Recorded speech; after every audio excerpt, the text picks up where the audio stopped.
nkubuuzaako wasize otya omulungi ampuliriza wano ku Progen Media TV gye baleko jjo tusaako engala amawulire gaffe ag'entertainment saako n'ago aga sports gasange ku progenmedia.com wali amawulire amalungi ate era amanyuvu ennyo g'otasaanye kulabika nga muganda wange mwannyinaze ogenda maaso osubwa. Njagala okutegeeza nti nate era abakuumi ba Bobi Wine bakwatiddwa ne bakubibwa bubi nnyo era mu bwangu ddala ne baddusibwa mu drone amasimu gaabwe ne bagaggyako. Nyongera okutegeeza ate era okugamba nti abakuumi b'omukulu ono Robert Kyagulanyi Ssentamu baddusiddwawo oluvannyuma lw'okulabika nti abasirikale baayiriddwa awo wennyini e Magere nga tewali muntu n'omu akkirizibwa kuyingira yadde okufuluma yadde okulingizaako ekintu kyonna. Naye njagala okutegeeza nti nate era bagezezaako okuba ku masimu gaabwe naye gaganye okuyitamu. Bobi Wine avuddeyo n'apostinga nategeeza nti tewali n'omu akkirizibwa kulabika nti afuluma, tewali n'omu akkirizibwa kulabika nti ayingira,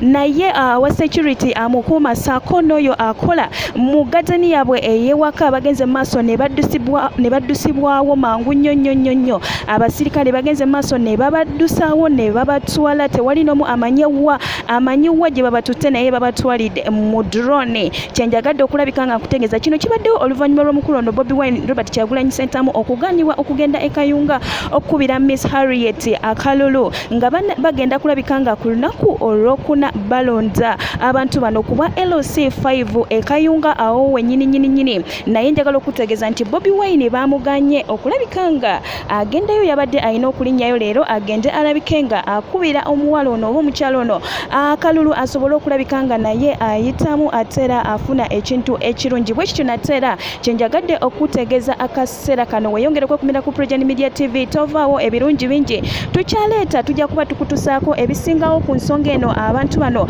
security guards ba Bobi Wine saako ne gadena waabwe gwe baddusizaawo mu bwangu ddala. Nja kuba nkutusaako nkubulire abafunyise oba nedda naye nga babatutte mu drone ate era n'amasimu gaabwe ndooza baggyeko kubanga bagezaako okuba ku masimu gaabwe tegaliko. Bobi Wine bw'atyo bwagenze n'apostinga ku social media platform ye n'ategeeza bw'atyo. Nange njagadde nkutegeezeko gwe yeekuumidde ku Progen Media TV webale nnyo okulabika nga nate era ogenda mu maaso n'okwekumira wano ku Progen Media TV ebirungi bingi, naye kyenkukuutira kuuma obulamu bwo weekuume tulabika nga nate era okola ebintu ebitali birungi. Kuuma obulamu bwo osobole okulabika nti nate era obulamu kyabugagga nnyo, osobole okulaba nga omwaka guno tukukuba olukumu mutwe ng'okyali mulamu. Weeyongere okwekumira ku Progen Media TV ebirungi bingi nnyo tukyaleeta. Nkutumiddeko gwe yeekuumidde Dubai, Qatar, Saudi Arabia, Oman, Bahrain. Amawulire gaffe ag'entertainment gasange ku progenmedia.com wali amawulire amalungi ate era amanyuvu ennyo g'otasaanye kulabika nga osubwa kanzije.